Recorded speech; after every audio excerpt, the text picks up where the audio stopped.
Welcome to Fluent Studio. Learn English the smart way. Speak better. Can I ask you something honest? Have you ever watched an English movie, heard someone say a phrase, and felt this little pain in your chest? Like, why can't I talk like that? Oh, that feeling. I know it so well. You understand every word, but when it's your turn to speak, it just doesn't come out the same way. It comes out stiff, careful, like you're translating in your head before every sentence. Exactly. And the worst part? You know what you want to say. It's just the natural version of it is hiding somewhere you can't quite reach. Well, today we're opening that door, because here's something most English courses will never teach you. The phrases that make people sound fluent, a huge number of them came from movies. Movies that you've probably already seen in a language you are already learning. Today we're taking 7 of the most powerful, most natural, most widely used movie phrases in the English language, and we're going to show you exactly how to use them in real conversations, starting today. And we're going to go slowly. We'll explain everything, we'll give you time to repeat, and by the end of this episode, these phrases are going to belong to you. So wherever you are right now, on a bus, in your kitchen, lying on your bed, just let your shoulders drop. Take one breath and stay with us. You are exactly where you need to be.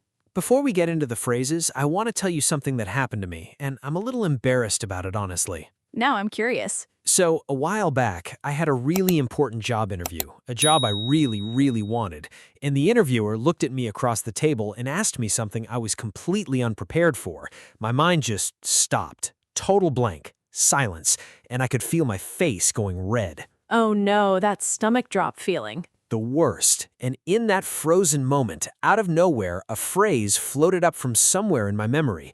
Not from a grammar book, not from a lesson, from a movie. Which phrase? I could fake it till I make it.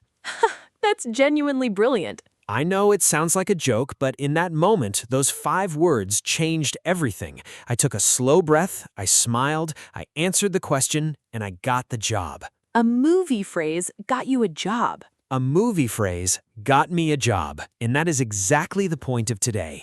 These are not just lines from films. They are tools, real, living, breathing tools that real people use in real moments every single day. And after today, they are yours too. All right, let's get into it. Phrase number 1, and I want to ask you something before I tell you what it is. Do you think you already know this phrase? Ooh, a challenge. It's from one of the most famous movies ever made, Forrest Gump. And the phrase is, life is like a box of chocolates. You never know what you're going to get. Okay, yes, everyone has heard that, but here's the real question. Have you ever actually used it in a conversation? Most learners hear it, love it, maybe laugh at it, and then never use it because nobody told them when to use it. So let's fix that right now. This phrase lives in one specific kind of moment, the moment of uncertainty, when the future is a mystery, when something could go well or badly, and there is simply no way to know yet. Unpredictable. Let's stay simple. It means you cannot guess, you cannot prepare for every possibility. Life is going to surprise you.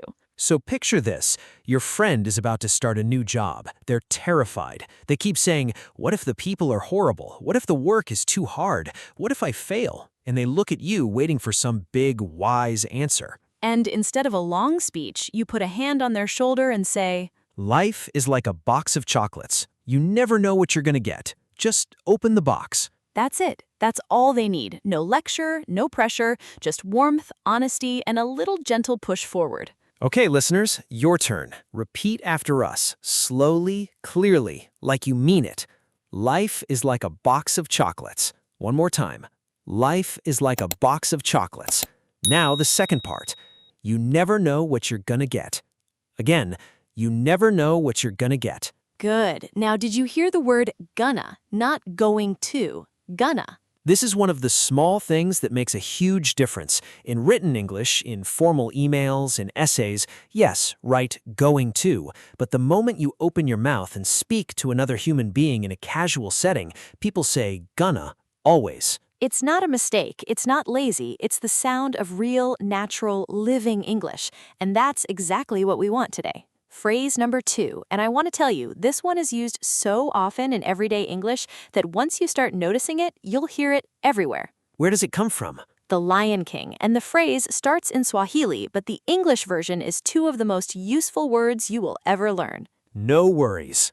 2 words, that's it, and they carry so much warmth, so much ease, so much friendliness in every English-speaking country in the world. Think about how often in a single day someone apologizes to you for something small. They bump into you, they're a minute late, they forget something, and in that moment, most learners say nothing or they say something stiff and formal. But a natural English speaker, they just smile and say, no worries. Your friend texts you, "I'm so sorry, I forgot to bring your book." And you say, "No worries, bring it whenever you can." Instantly warm, instantly natural, instantly human. Compare that to your absence of memory regarding the book is entirely forgivable. Please never say that. It sounds like a letter from a government office written in 1887.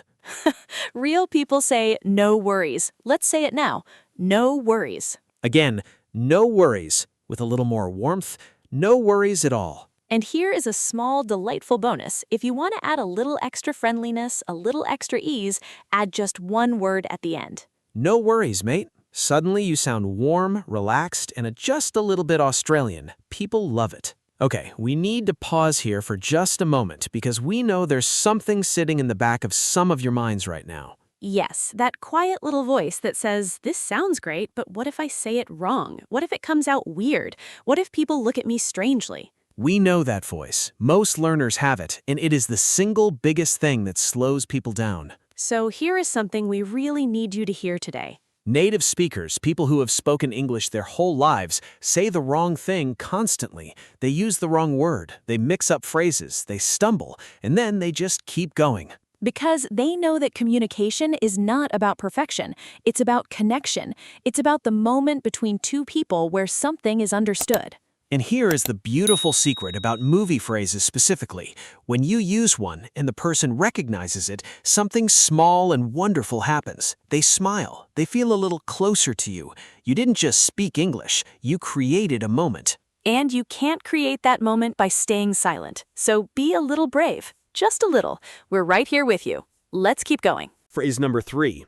This one is from a movie called Jerry Maguire, and when I first learned how to use this phrase outside of its romantic context, I felt like I had discovered a secret weapon. What is it? You had me at hello. Oh, that line. It gives you something, doesn't it? In the movie, it's deeply romantic. It means the moment I heard your voice, the very first second, I didn't need anything else. You already had me. But here's the thing nobody tells learners. This phrase works beautifully outside romance for anything you loved immediately, anything that convinced you in an instant. Your friend is describing a new restaurant they found. They say, it's cozy, the lighting is beautiful, the music is soft, and the pasta... And you stop them right there and say, you had me at pasta. Done. You're already in. You don't need more information. You were sold at the word pasta. It's playful, it's charming, it always makes people laugh or smile. You can use it for a travel plan someone suggests, for a movie they recommend, for an idea they pitch, for food, for places,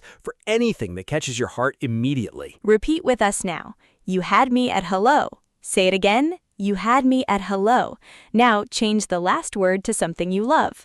Try, you had me at coffee, or you had me at beach. Make it yours. The phrase is just the frame. You fill it in with what matters to you. All right, before phrase 4, let's do something. A role play.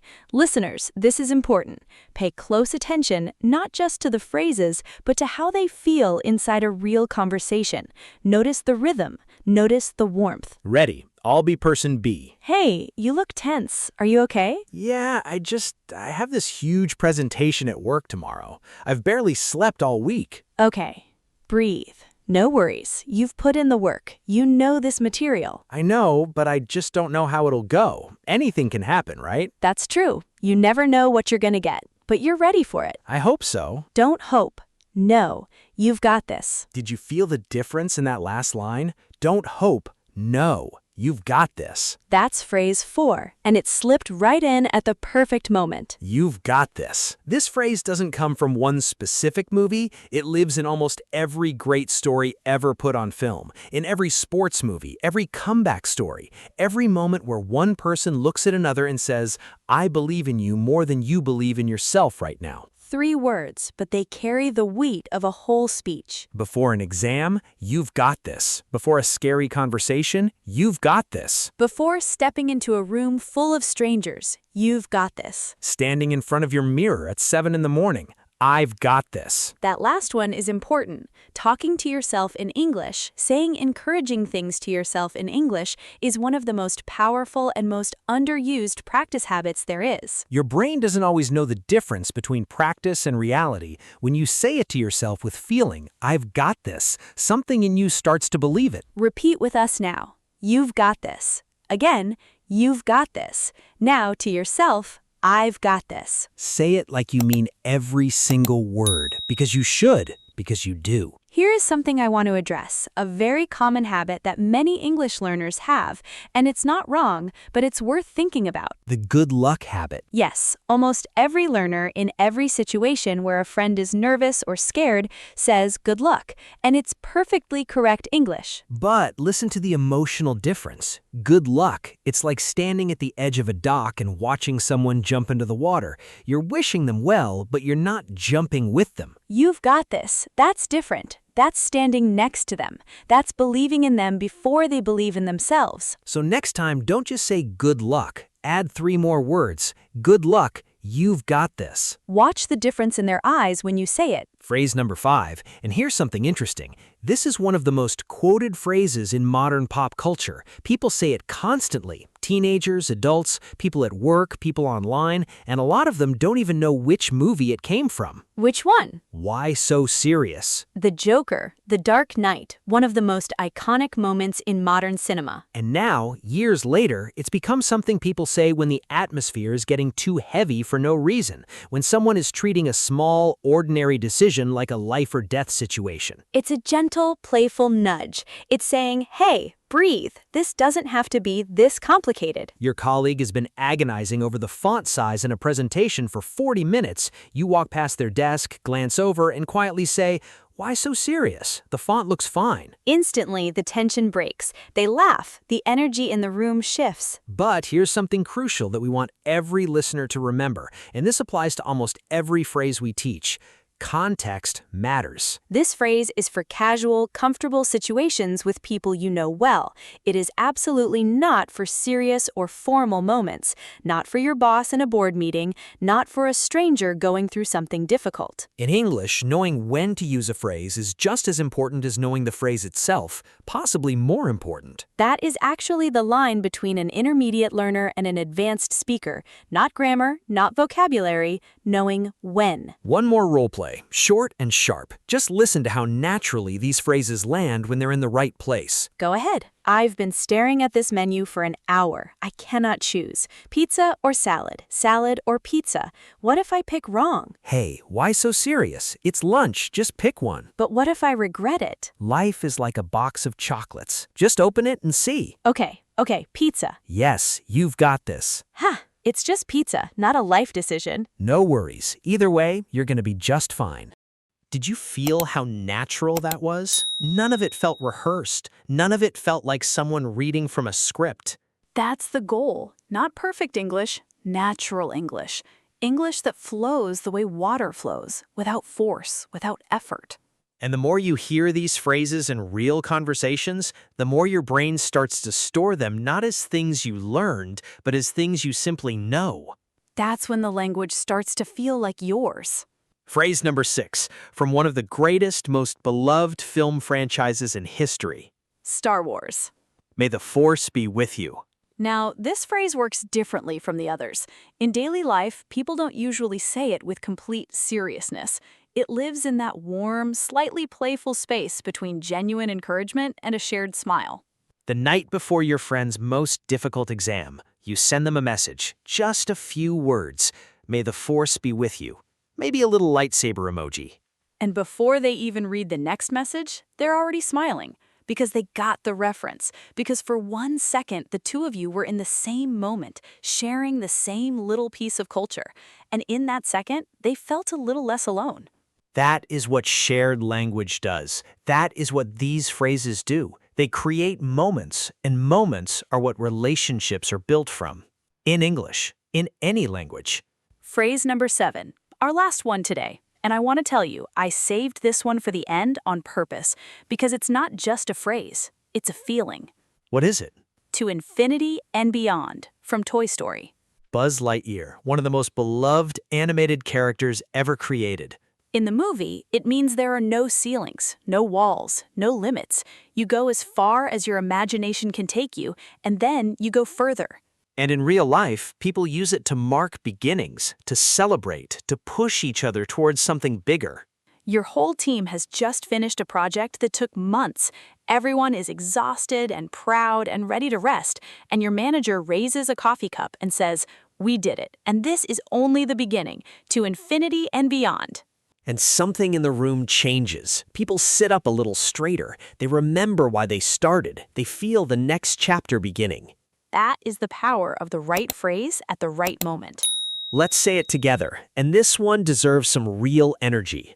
To infinity and beyond. Louder, like you believe it. To infinity and beyond. Yes, that is exactly it.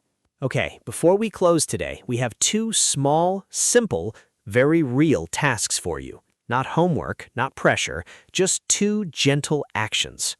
Task 1. Choose 2 phrases from today, any 2 that felt right to you, and use them in a real conversation before the end of today. Not tomorrow, not next week, today. Say, "No worries," when a friend apologizes. Say, "You've got this," to someone who needs it. That's it. That's the whole task. Task 2. Write all 7 phrases down somewhere you will see them. Your mirror, your phone screen, a sticky note on your desk. Every time your eyes land on them, say them out loud. Once, even in a whisper, even alone. Language lives in repetition, not the stressful, forced kind, the quiet, gentle, daily kind. That's how these phrases stop being something you try to remember and become something you simply know. Quick review. Repeat each phrase after us, clearly, with feeling, like they already belong to you. Because they do. Life is like a box of chocolates. You never know what you're gonna get. No worries. You had me at hello.